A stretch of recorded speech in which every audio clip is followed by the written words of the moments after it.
September 2020. I recently told applicants to Y Combinator that the best advice I could give for getting in per word: explain what you've learned from users. That tests a lot of things, whether you're paying attention to users, how well you understand them, and even how much they need what you're making. Afterward, I asked myself the same question: what have I learned from YC's users, the startups we've funded? The first thing that came to mind was that most startups have the same problems. No two have exactly the same problems, but it's surprising how much the problems remain the same, regardless of what they're making. Once you've advised 100 startups, all doing different things, you rarely encounter problems you haven't seen before. This fact is one of the things that makes YC work. But I didn't know it when we started YC. I only had a few data points, our own startup, and those started by friends. It was a surprise to me how often the same problems recur in different forms. Many later-stage investors might never realize this, because later-stage investors might not advise 100 startups in their whole career, but a YC partner will get this much experience in the first year or two. That's one advantage of funding large numbers of early-stage companies rather than smaller numbers of later-stage ones. You get a lot of data, not just because you're looking at more companies, but also because. But knowing nearly all the problems startups can encounter doesn't mean that advising them can be automated or reduced to a formula. Each startup is unique, which means they have to be advised by specific partners who know them well. We learned that the hard way in the notorious batch that broke YC in the summer of 2012. Up till that point, we treated the partners as a pool. When a startup requested office hours, they got the next available slot posted by any partner. That meant every partner had to know every startup. This worked fine up to 60 startups, but when the batch grew to 80, everything broke. The founders probably didn't realize anything was wrong, but the partners were confused and unhappy because halfway through the batch, they still didn't know all the companies yet. At first, I was puzzled. How could things be fine at 60 startups and broken at 80? It was only a third more. Then I realized what had happened. We were using an ON2 algorithm, so of course it blew up. The solution we adopted was the classic one in these situations. We sharded the batch into smaller groups of startups, each overseen by a dedicated group of partners. That fixed the problem and has worked fine ever since. But you know, the batch that broke YC was a powerful demonstration of how individualized the process of advising startups has to be. Another related surprise is how bad founders can be at realizing what their problems are. Founders will sometimes come in to talk about some problem, and we'll discover another much bigger one in the course of the conversation. For example, and this case is all too common, founders will come in to talk about the difficulties they're having raising money, and after digging into their situation, it turns out the reason is that the company is doing badly, and investors can tell. Or founders will come in worried that they still haven't cracked the problem of user acquisition, and the reason turns out to be that their product isn't good enough. There have been times when I've asked, would you use this yourself if you hadn't built it? And the founders, on thinking about it, said no. Well, there's the reason you're having trouble getting users. Often founders know what their problems are, but not their relative importance. They'll come in to talk about 3 problems they're worrying about. One is of moderate importance, one doesn't matter at all, and one will kill the company if it isn't addressed immediately. It's like watching one of those horror movies where the heroine is deeply upset that her boyfriend cheated on her and only mildly curious about the door that's mysteriously ajar. You want to say, never mind about your boyfriend, think about that door. Fortunately, in office hours, you can. So while startups still die with some regularity, it's rarely because they wandered into a room containing a murderer. The YC partners can warn them where the murderers are. Not that founders listen, that was another big surprise. How often founders don't listen to us. A couple weeks ago, I talked to a partner who had been working for YC for a couple batches and was starting to see the pattern.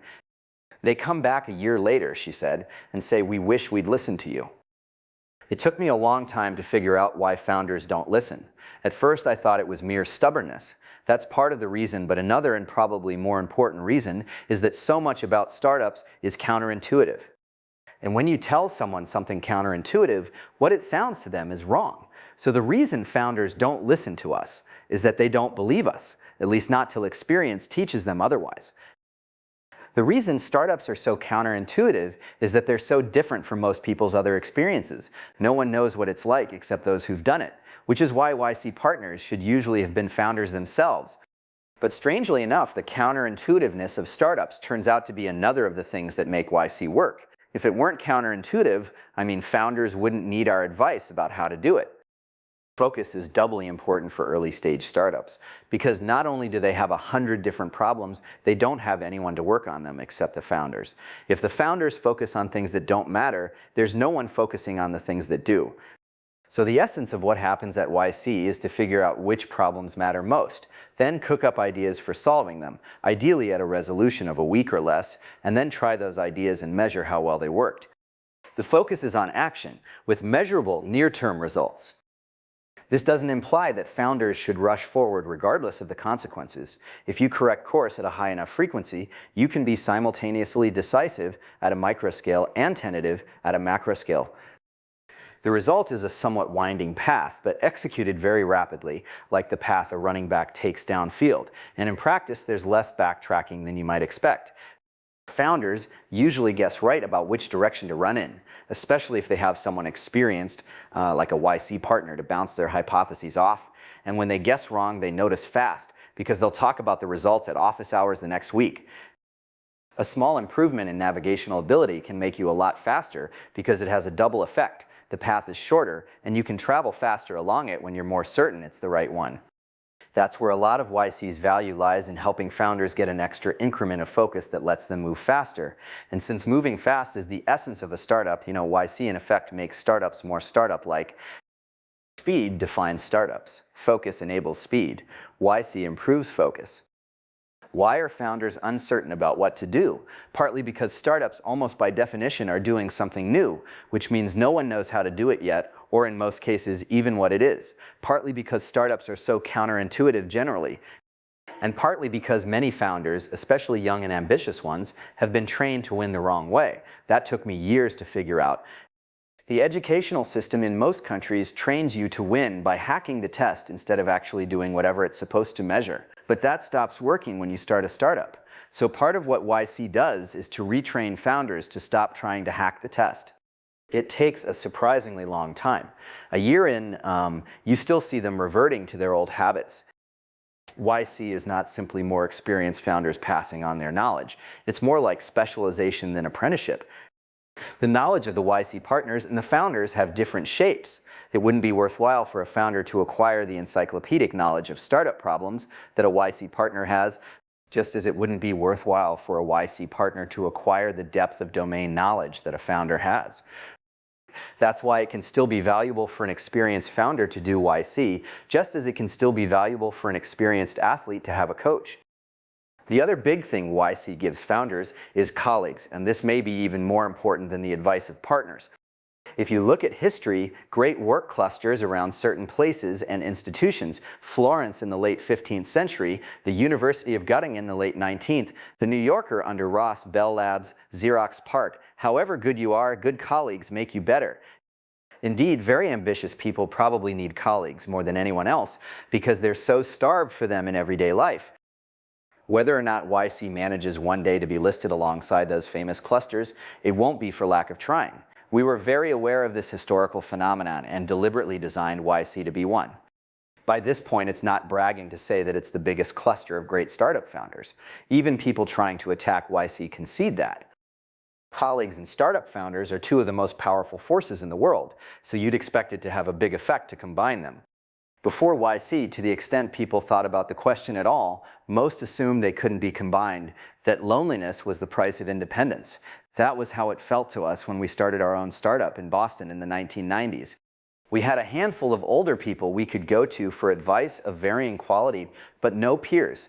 There was no one we could commiserate with about the misbehavior of investors or speculate with about the future of technology. I often tell founders to make something they themselves want, and YC is certainly that. It was designed to be exactly what we wanted when we were starting a startup. One thing we wanted was to be able to get seed funding without having to make the rounds of random rich people. That has become a commodity now, at least in the US. But great colleagues can never become a commodity because the fact that they cluster in some places means they're proportionally absent from the rest. Something magical happens where they do cluster, though. The energy in the room at a YC dinner is like nothing else I've experienced. We would have been happy just to have one or two other startups to talk to. When you have a whole room full, it's another thing entirely. YC founders aren't just inspired by one another, they also help one another. That's the happiest thing I've learned about startup founders, how generous they can be in helping one another. We noticed this in the first batch and consciously designed YC to magnify it. The result is something far more intense than, say, a university. Between the partners, the alumni, and their batchmates, founders are surrounded by people who want to help them and can,